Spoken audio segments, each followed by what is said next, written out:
여러분들, 이어서 두 번째 사전 강의를 할게요.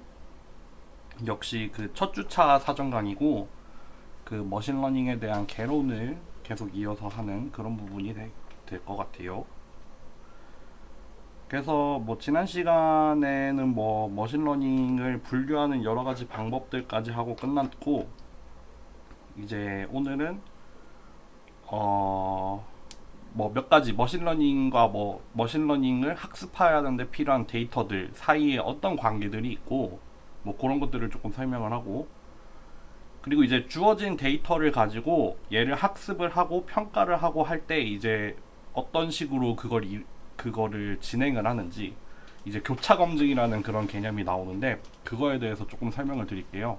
아마 오늘 수업에서 조금 중요한 개념으로는 교차 검증이 있을 것 같네요. 일단 이 페이지를 먼저 보면은, 이제 여기 가로축으로는 뭐가 되냐면 데이터의 양이나 크기가 되겠죠.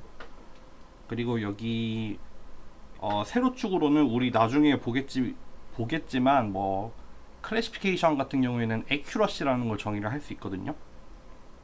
accuracy라고 해서 이제 얘가 얼마나 판별을 잘했나를 뭐 0에서 100%, 그러니까 100%에 가까우면 가까울수록 잘 판별을 한다는 거죠.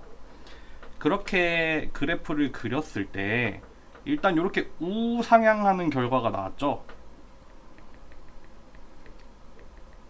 이게 의미하는 게 뭐겠어요?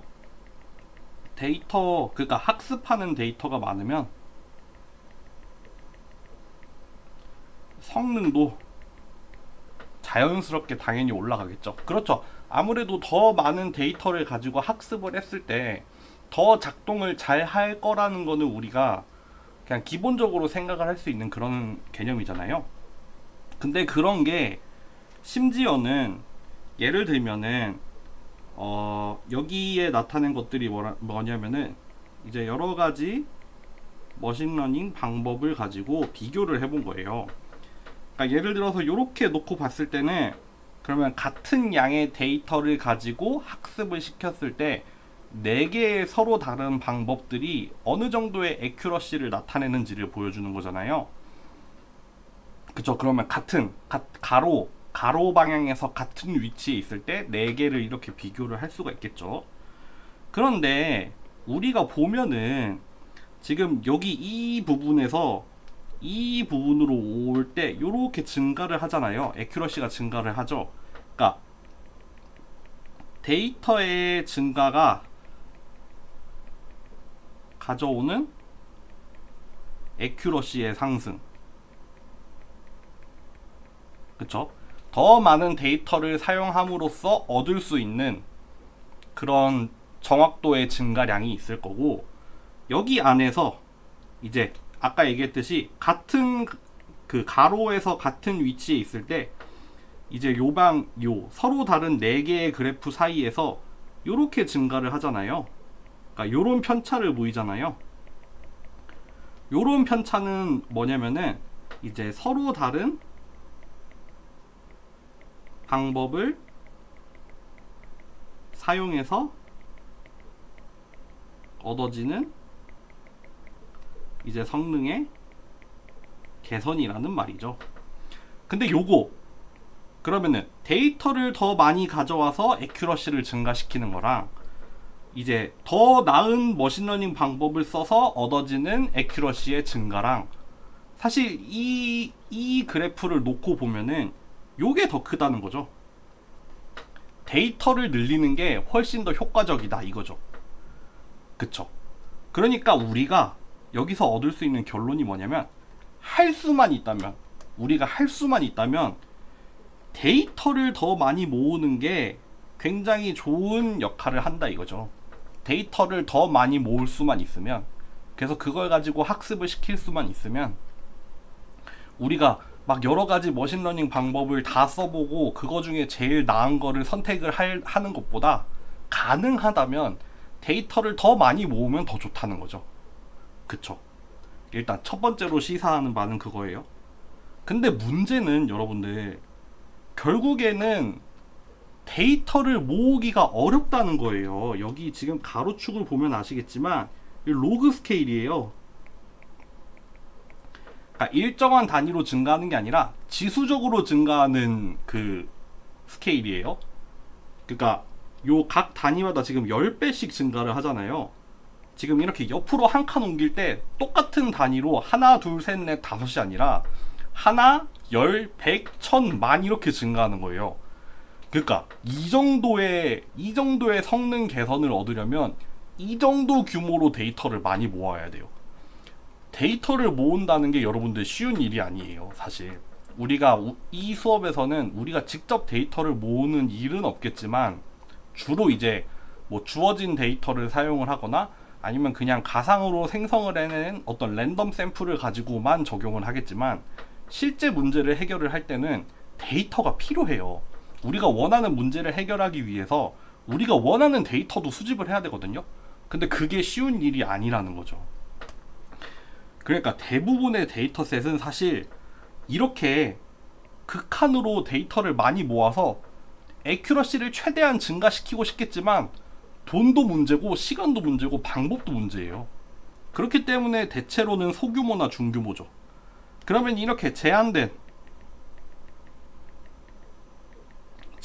데이터에서는 뭐도 해야 되겠어요? 머신러닝 방법에 대한 고민이나 비교도 당연히 필요하겠죠. 그러니까 두 가지가 사실 다 필요해요. 데이터를 모으는 게 항상 좋은 것도 아니고 그렇다고 만능의 머신러닝 알고리즘이 있는 것도 아니에요. 이 두 가지를 항상 우리가 선택을 할 수 있어야 돼요. 이제 어떤 경우에는 뭐 머신러닝 방법을 좋은 방법을 써서 해결이 되는 경우도 있겠지만 그걸로 해결이 안 된다고 판단도 할 수 있어야 돼요. 아, 이거는 머신러닝 방법을 여러 가지를 써서 해결이 안 된다 라고 했을 때는 우리가 가진 자원을 투자해서 데이터를 더 많이 모아야 될 수도 있겠죠. 그런 거를 판단을 할 수 있어야 돼요. 그러려면은 결국 우리가 여러 가지 머신러닝 방법에 대해서 이런 거를 쓸 줄도 알아야 되고 뭐 예를 들면은 어떤 특정 알고리즘을 학습시켰을 때 정말 이게 최선의 결과가 나왔는지도 판단을 할 수 있어야 돼요. 막 예를 들면은 뭐 신경망 같은 경우에도 파라미터가 여러 가지가 많이 들어가잖아요. 그러면 우리가 막 파라미터를 막 바꿔가고 구조를 막 바꿔가면서 매번 학습을 시켰을 때 최선의 결과가 나왔는지, 우리가 지금 가지고 있는 데이터를 썼을 때 얻을 수 있는 최선의 결과가 나왔는지 안 나왔는지도 판단할 수 있어야 되고, 최선의 결과를 얻을 수도 있어야 되죠. 그럼에도 불구하고 이게 아니라고 생각이 되면 이제 또 다른 방법을 써서 뭐 데이터를 더 많이 모은다거나 뭐 그런 것들도 언제든 선택할 수 있고 데이터를 수집을 할 수도 있는 그런 능력이 되게 복합적으로 필요하죠. 그러니까 기계학습이라고 해서 모든 문제를 다 해결할 수 있는 건 아니에요. 결국에는 우리가 해야 할 일도 계속 들어가 있다는 겁니다. 그게 이제 어떤 이론이나 방법론 측면에서도 있을 거고 어떤 데이터를 수집하는 그런 측면에서도 있을 수가 있다는 그런 얘기입니다. 그리고 그럼 그 데이터도 얼마나 우리가 해결하고자 하는 문제를 얼마나 잘 대표하느냐에 대한 거죠. 예를 들면은 지난 학기에 뭐 그런 예를 들었었어요. 우리가 뭐 선거가 있으면은 여론조사를 하잖아요. 여론조사를 하는데 여러분들, 여론조사라는 것도 그렇게 간단하게 이루어지지가 않아요. 예를 들면은 이제 여론조사 기관에서 뭐 휴대폰 연락처 명단을 가지고 있다고 해봅시다. 그럼 뭐 거기에서 이제 랜덤으로 뽑아가지고 전화를 한 다음에 뭐 응답하는 걸 가지고 이제 뭐 후보자들에 대한 그런 뭐 지지도 이런 거를 볼 수 있잖아요.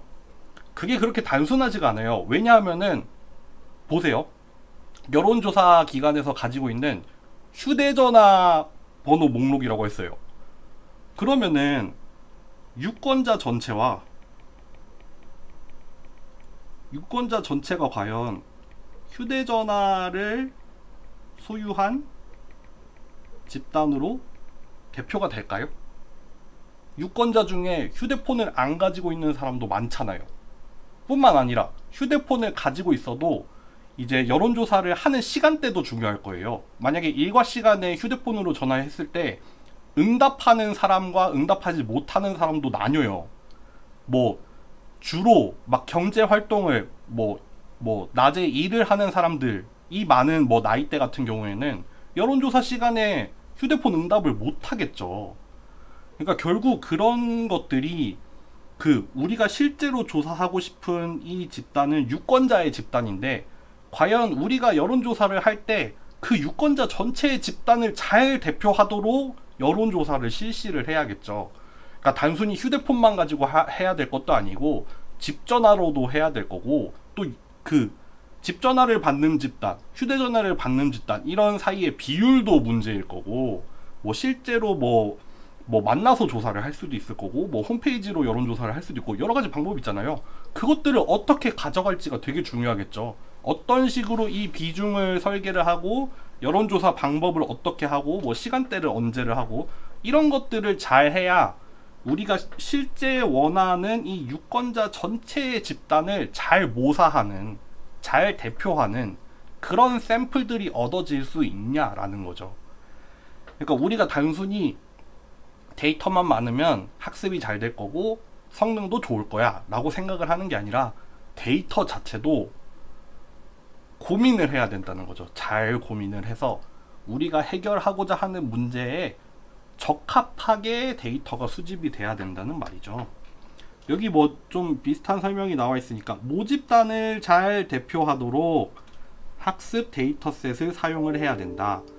우리가 수집을 하는 경우에도 그럴 것이고, 우리가 다른 사람의 데이터셋을 가져다 갔을 때도 그러겠죠. 예를 들면은 여기 뭐 간단하게는 이제 소득이죠. GDP죠. 여기로는 이제 삶의 질에 대한 지수가 있어요.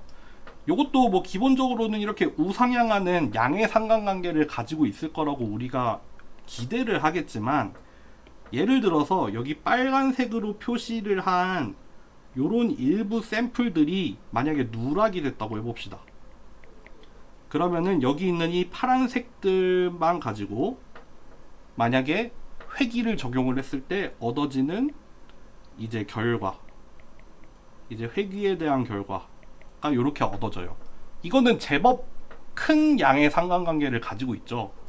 그렇지만 이렇게 빨간색에 누락됐던 그런 샘플들이 포함이 됐을 때, 그때 회귀의 결과는 이렇게 점선이 아니라 실선으로 나와요. 여기 이 기울기의 차이가 작지 않아요.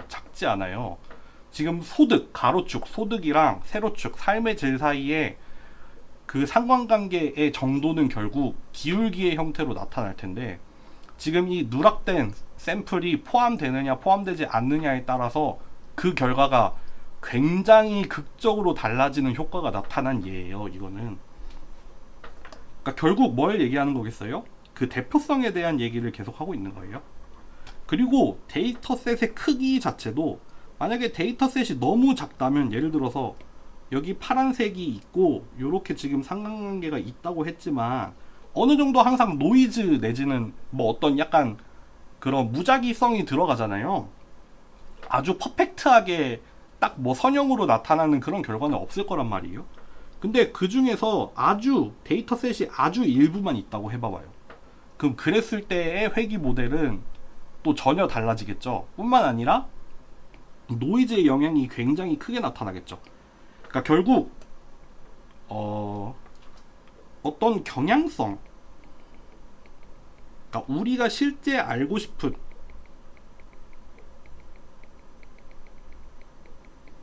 그러니까 데이터가 다른 값을 나타내는 이유는 우리가 실제 알고 싶은 경향성이 있을 거고, 경향성이 아니라 또 노이즈도 섞여 있어요. 아니면은 어떤 무작위성, 이런 것들이 섞여 있단 말이죠. 근데 샘플이 너무 작으면은 요쪽의 효과가 두드러지게 나타나겠죠.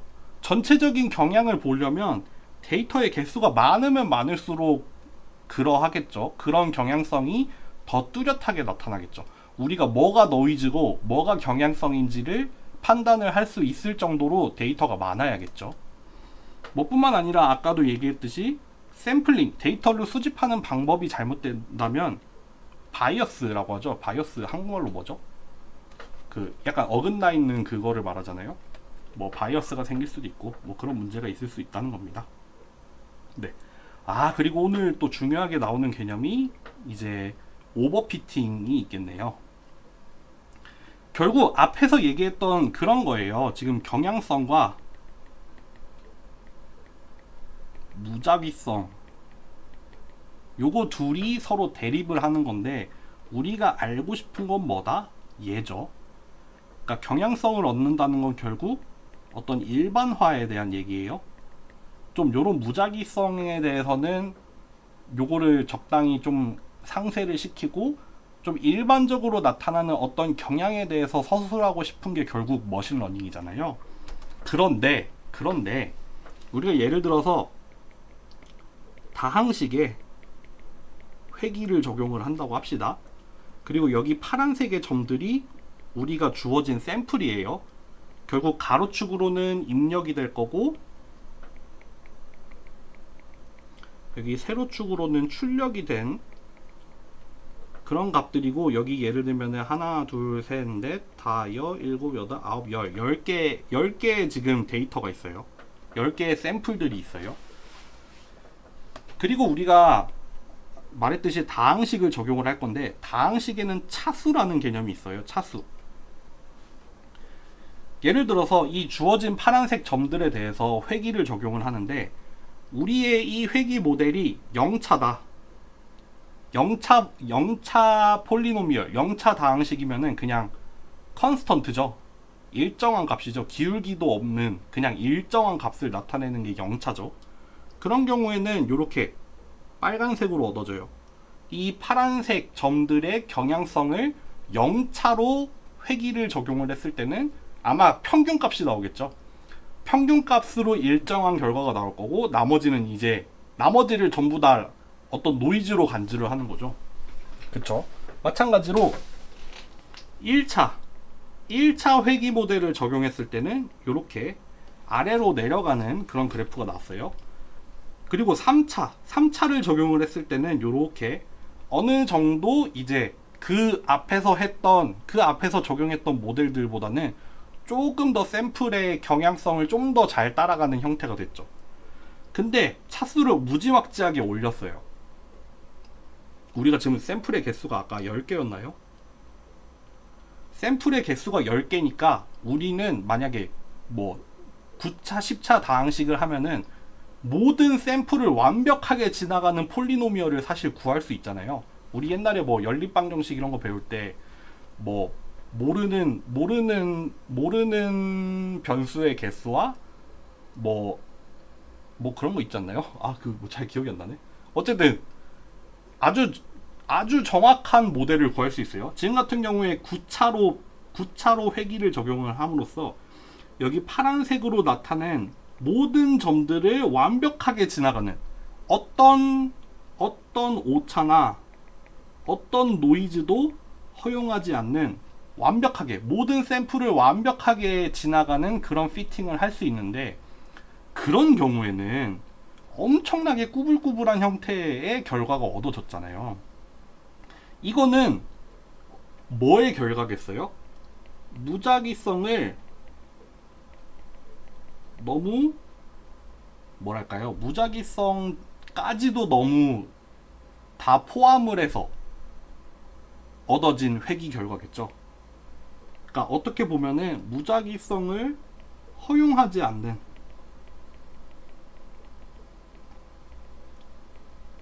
회귀가 되겠죠. 무작위성, 랜덤, 노이즈를 하나도 허용하지 않는 결과일 거예요.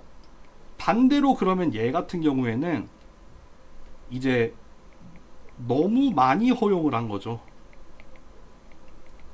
그러니까 경향성을 너무 무시했고, 그쵸? 경향성을 별로 고려하지 않고 전부 다 무작위성으로 발생하는 어떤 편차라고만 생각을 한 거겠죠. 그러니까 이런 식으로 우리가 그 똑같은 데이터를 가지고도 얻을 수 있는 그 머신러닝의 결과가 이렇게 달라질 수 있어요. 여기 오른쪽으로 가면 갈수록 이제 모델의 복잡도를 늘리는 거예요. 그러니까 더 복잡한 모델을 가지고 옴으로써 무작위성의 허용을 더 낮추는 거죠.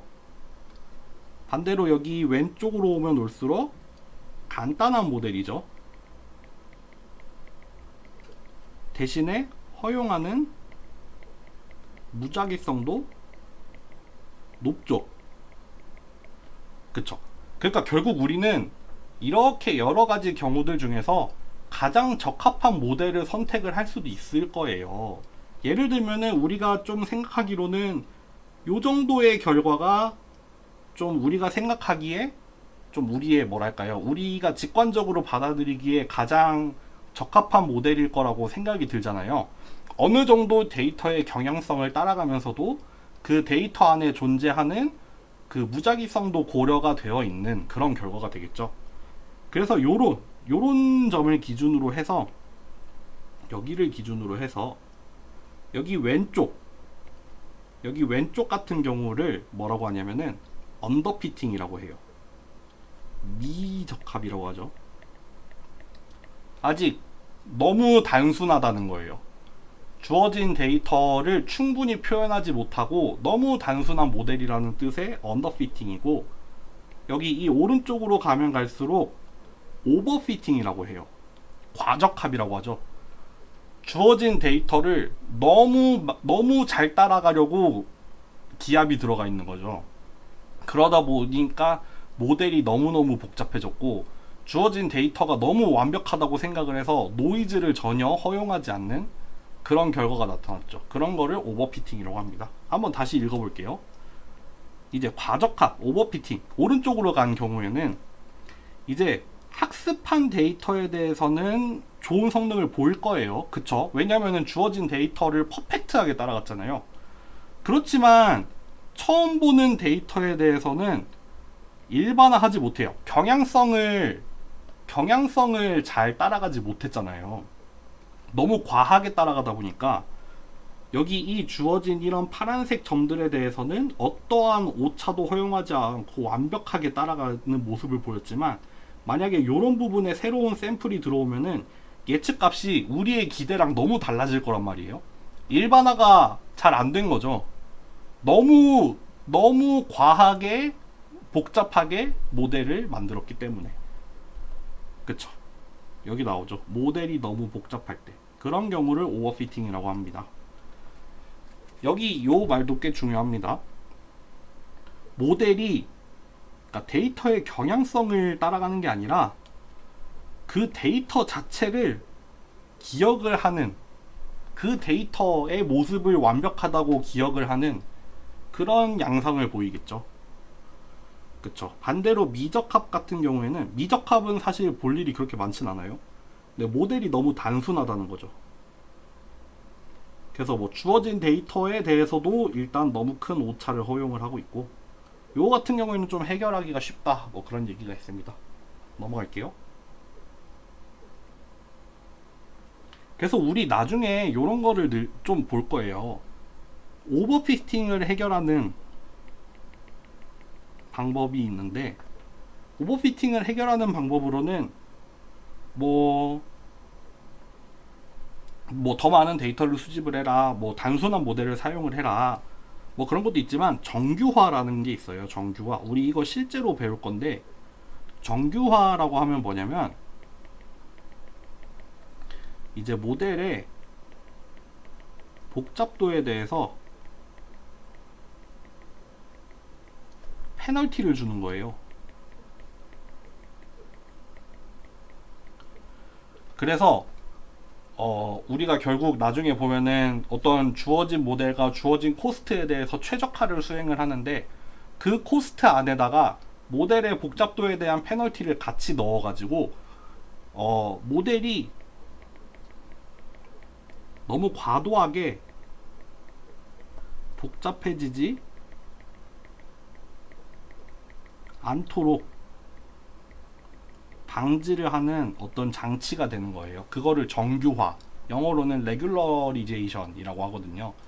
그래서 이거 나중에 실제로도 볼 거고, 이제 정규화를 적용했을 때랑 적용하지 않았을 때 어떤 양상으로 얘네들이 달라지는지도 실제로 다 볼 거니까 일단 지금 정규화를 어떻게 하는지에 대해서는 고민하지 마시고 일단 정규화라는 게 있다. 정규화라는 게 뭐냐면 모델의 복잡도에 대해 페널티를 부여를 해서 모델이 너무 과도하게 복잡해지지 않도록 방지를 하는 어떤 방법 내지는 장치라고 생각을 하시면 됩니다. 뭐 미적합에 대한 대책은 너무 쉽죠. 모델의 복잡도를 올리면 돼요. 너무 단순하죠. 파라미터가 더 많다는 게 결국에는 더 복잡한 모델이라고 보시면 되거든요. 그 제약 조건을 완화한다는 것도 사실 마찬가지예요. 더 어렵고 복잡한 모델이 더 어렵고 복잡한 모델을 장려를 하는 거죠. 네. 뭐 정규화의 파라미터, 그러니까 정규화의 정도를 조절을 하는 파라미터가 있거든요. 그러니까 정규화를 얼마나 강하게 적용을 할 건지 약하게 적용을 할 건지 이런 거를 조절하는 파라미터를 조금 낮추면은, 그러니까 정규화 페널티를 좀 약하게 줘라. 그런 경우에는 이제 좀 더 모델이 복잡한 양상을 띠기 시작할 거니까 이제 그런 식으로도 조절이 가능하다는 거. 네, 넘어갈게요. 그래서 여러분들 여기서 이제 마지막으로 우리가 좀 가지고 가야 될 개념이 뭐냐면 이제 트레이닝, 밸리데이션, 그리고 테스트가 있어요.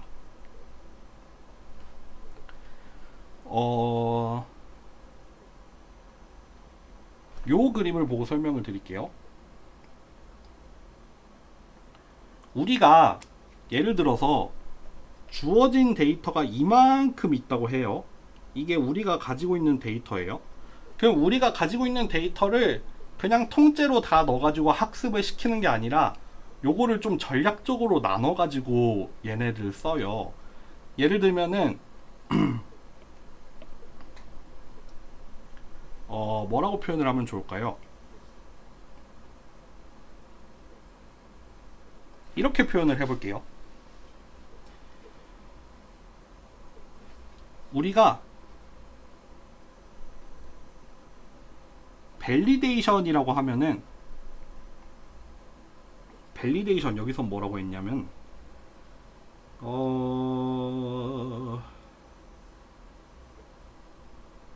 그러니까 우리가 전체 데이터셋을 어떻게 나누냐면요, 이렇게 테스트 데이터셋이랑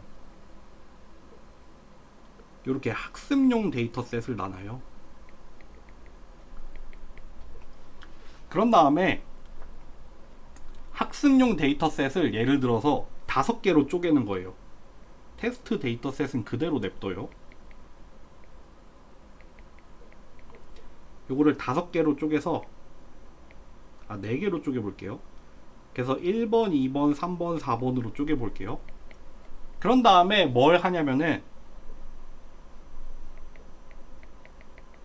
1번, 2번, 3번을 가지고 학습을 돌리고 이제 검증을 해요. 밸리데이션을 해요. 4번을 가지고 밸리데이션을 해요. 그러니까 밸리데이션, 그러니까 1, 2, 3번 가지고 학습을 했으니까 우리가 학습할 때 썼던 데이터가 아니라 따로 하나를 떼놓고 그거를 가지고 밸리데이션을 함으로써 뭐 예를 들면은 모델을 선택을 한다거나 이제 모델의 파라미터를 좀 파인 튜닝이라고 하죠. 그러니까 미세하게 좀 더 튜닝을 해요. 그러니까 일단 전반적인 파라미터나 모델은 이 학습 데이터를 쓰고 이렇게 검증을 한번 거치면서, 왜냐하면 학습 때 썼던 데이터만 가지고 하면 안 되죠. 학습 때 보지 않았던 데이터를 가지고 검증을 한번 하는 거예요. 그 다음에 또 뭘 하냐면은, 그러니까 요렇게 해서 첫 번째 뭐랄까요, 수행이라고 할게요. 수행이라고 하긴 좀 그렇고, 교차 검증 1번. 그 다음에는 또 뭘 하냐면은 1번, 2번, 4번 가지고 학습을 한 다음에 밸리데이션을 3번을 가지고 해요. 이걸 교차 검증 2번. 그 다음에 1번, 3번, 4번 가지고 학습을 하고 밸리데이션을 또 한 번 해요. 교차 검증은 3번. 그리고 2번, 3번, 4번으로 학습을 해보고 또 밸리데이션을 한번 해봐요. 요렇게 우리가 요 학습용 데이터셋을 이렇게 일단 테스트 셋이랑 구분을 한 다음에 그렇게 4개로 쪼갠다고 했잖아요. 4개로 쪼개고 요런 교차 검증을 4번 거쳤어요. 그쵸? 4개로 쪼개고 4번 해요. 이렇게 하나 뺀 상태로 학습하고 뺐던 걸로 검증을 하고, 그거를 이제 똑같이 우리가 쪼갠 횟수만큼 반복을 하는 거죠. 요렇게 한 다음에 그 다음에 뭘 하냐면 테스트를 적용을 해보는 거예요. 그러니까 여기 밑에서 이루어진 교차 검증은 일종의 모의고사라고 생각을 하면 돼요. 예를 들면은 이 첫 번째 모의고사에서는 이제 우리가 1, 2, 3번 가지고 공부를 한 다음에 4번으로 모의고사를 한번 풀어보는 거죠. 여기 두 번째 교차 검증에서는 1, 2, 4번으로 학습을 공부를 하고 3번으로 모의고사를 한번 해봐요. 여기 세 번째에서는 1, 3, 4번 가지고 해보고 이제 2번으로 모의고사를 보고, 마지막으로 네 번째에서는 이제 1번 빼놓고 한 다음에 1번으로 모의고사를 보고, 요렇게 요 정도로 하면은 우리가 요 학습용이라고 떼어놓은 이 데이터셋을 가지고 진짜 많이 잘 울고먹은 거죠. 여러가지 경우의 수로 우리가 학습한 데이터, 학습용 데이터에서 보지 못한 거 가지고 이제 검증을 한번 해보고, 그 다음에 실전은 뭐냐면 완전히 맨 처음에 완전 떼놨던 거 있잖아요. 맨 처음에 완전히 떼놨던 이 테스트 셋 있죠. 요거에다가 이제 실전을 적용을 하는 거예요. 여기는 모의고사였다면 요런 식으로 우리가 데이터셋을 써서 학습을 시키는 거예요. 그러니까 주어진 데이터를 그냥 통째로 학습 돌려 이러고 끝내는 게 아니라 얘가 정말로 보지 않은 데이터에 대해서도 잘 돌아가는지 안 되는지를 이렇게 여러 가지 경우의 수를 나눠 가지고 검증을 하는 거죠. 이거를 뭐라고 부르냐면요, 여기 강의 자료에다 안 넣어놨네요. 이거를 K-폴드 크로스 밸리데이션이라고 해요. 지금 같은 경우에 요거는 뭐였냐면요, 이 K가 4인, 무슨 말인지 아시겠죠? 요 앞에 붙은 이 K가 뭐냐면은 몇 번 쪼개서 이 교차 검증을 수행할 것이냐 라는 뜻이에요.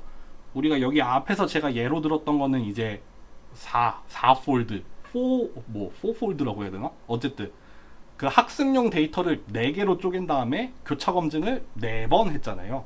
그러니까 사실은 학습용 데이터를 K번 쪼갠 다음에 교차 검증을 K번 반복해서 수행을 하는 거죠.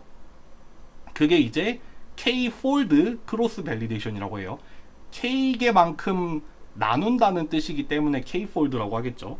여기 요 페이지에서 보여준 요 예제 있죠.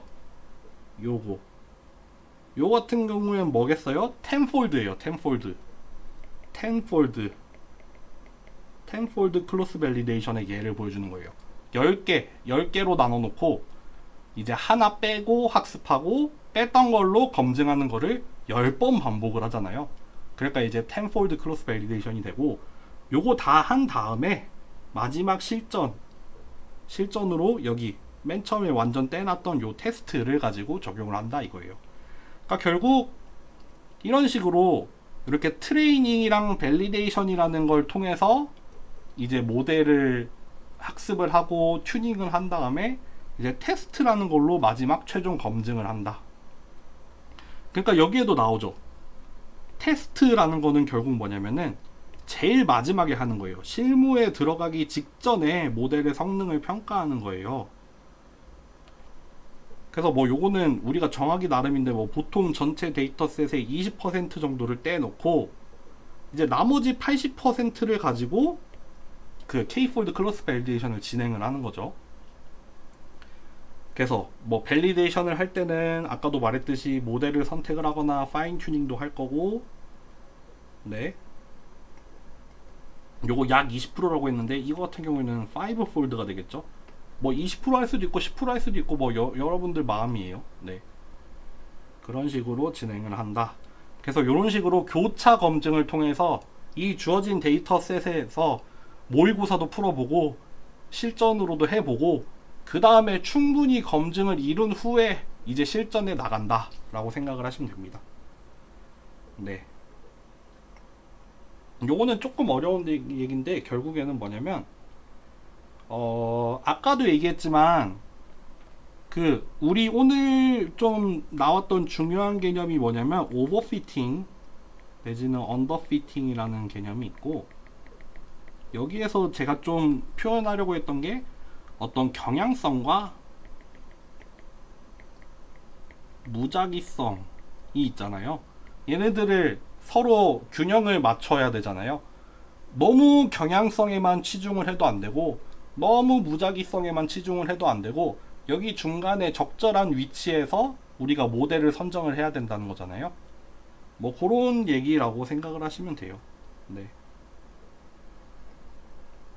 요거 프리런치 티오렘은 그냥 한번 읽어보시면 됩니다. 그러니까 오늘 수업에서는 결국 요 오버피팅, 언더피팅 요런 개념과 그 레귤러리제이션, 아직은 뭔지는 모르겠지만 요런 게 있었고, 그리고 크로스 밸리데이션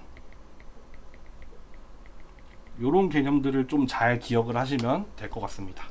네, 이번 사전 영상은 여기까지 하겠습니다.